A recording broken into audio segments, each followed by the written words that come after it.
So today we're going to start our chapter number 8, reading with fingers.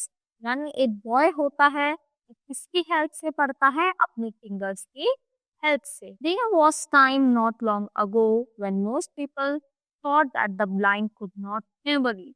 तो बहुत समय पहले की बात है जब लोग ये सोचा करते थे कि जो देख नहीं सकता यानी जो अंधा है, जो ब्लाइंड है, वो कभी भी पढ़ नहीं सकता. पर आज के समय में ऐसा बिल्कुल भी नहीं है. तो देखते हैं बच्चों कि कौन सी चीज है जिसके थ्रू जो ब्लाइंड पीपल है, जो ब्लाइंड पर्सन है, वो कैसे पढ़ पाया है और कैसे पढ़ता है. People thought that the only way to read was to look at words with one's eyes. तो लोग यही सोचते थे कि जो सिर्फ वर्ड्स को देख सकता है वही उसको रीड भी कर सकता है. Louis Braille did not think सो.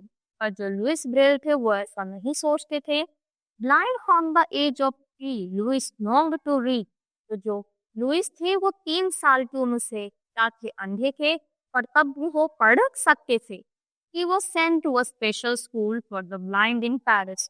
उनको एक स्पेशल स्कूल में भेजा जाता था जो सिर्फ ब्लाइंड लोगों के लिए ही था, और वो कहाँ पर था? पेरिस में. This school has special books for blind people to read. और उस स्कूल पर क्या थी? बहुत ही ऐसी स्पेशल बुक्स थी जो सिर्फ ब्लाइंड लोगों के लिए ही बनाई गई थी. These books had large letters that were raised up of the pages.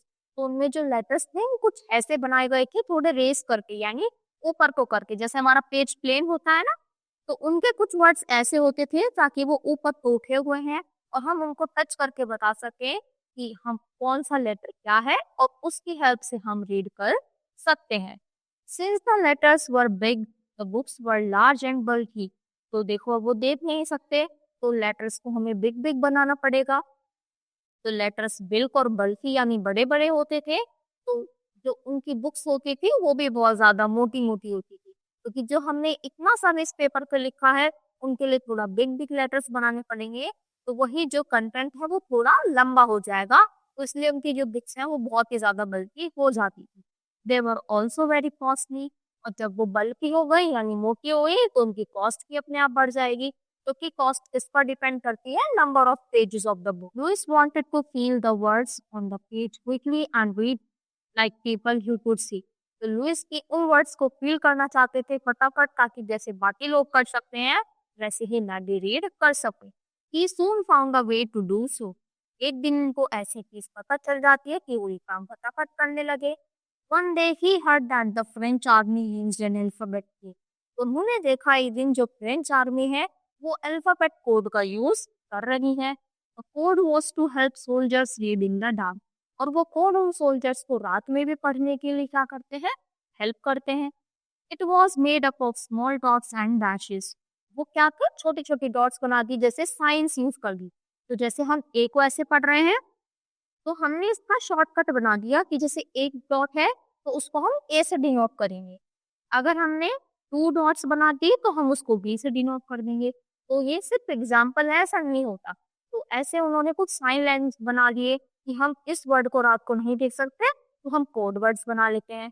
तो ये चीज उन्होंने देखी कि वो उन्होंने स्मॉल डॉट्स या कुछ साइंस बना लिए जिसकी हेल्प से वो रात में भी पढ़ सकते थे. The symbol were also raised up of the paper. ऐसे ही वो सिंबल्स है वो भी उस पेपर से आ रहे थे बाहर. The soldiers read by running their fingers over them in the dark. तो वो उस पेपर पे ऐसे अपनी फिंगर्स रब करते थे और पहचान लेते थे कि कौन सा वर्ड क्या लिखा है, कौन सा लेटर कौन सा. क्योंकि अब देखो अब हम देख पा रहे हैं क्योंकि यहाँ पे लाइट जल रही है. अगर हमने लाइट ऑफ कर दी तो हम देख नहीं पाएंगे, हम भी नहीं पढ़ पाएंगे. तो फिर अगर वो सोच रहा है कि अगर कोई इंसान आंख मतलब देखने के मतलब उसकी आईज है वो देख सकता है, पर रात के समय वो भी पढ़ सक पा रहा है बिना अपनी आईज की हेल्प से, तो मैं भी पढ़ सकता हूँ क्योंकि मैं भी वैसे ही नहीं देख सकता. But this code needed a lot of space. और इस कोड के लिए बहुत ही ज्यादा स्पेस चाहिए थी. Louis Braille improved his code. Louis Braille ने अपने कोड को इम्प्रूव किया. He created an alphabet code made of only 6 dots. तो उसने एक ऐसे मतलब अलग ही अपना इन्वेंट किया, अपने अलग ही कोड बनाए और जो सिर्फ 6 डॉट से बन सकते थे. यानी उसने सिर्फ 6 डॉट्स का यूज किया. 1 2 3 4 5 6 डॉट का यूज किया अलग अलग लेटर्स और वर्ड्स को बनाने में. The position of the dots to differently for the different letter of the alphabet.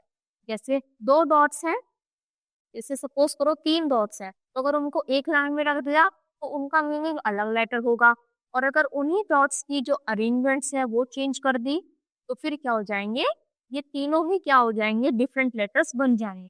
तो सिर्फ 6 डॉट की हेल्प से उसने इतने सारे वर्ड्स बना दिए कि जो हर एक अल्फाबेट है वो अलग अलग पहचाना जा सकता है।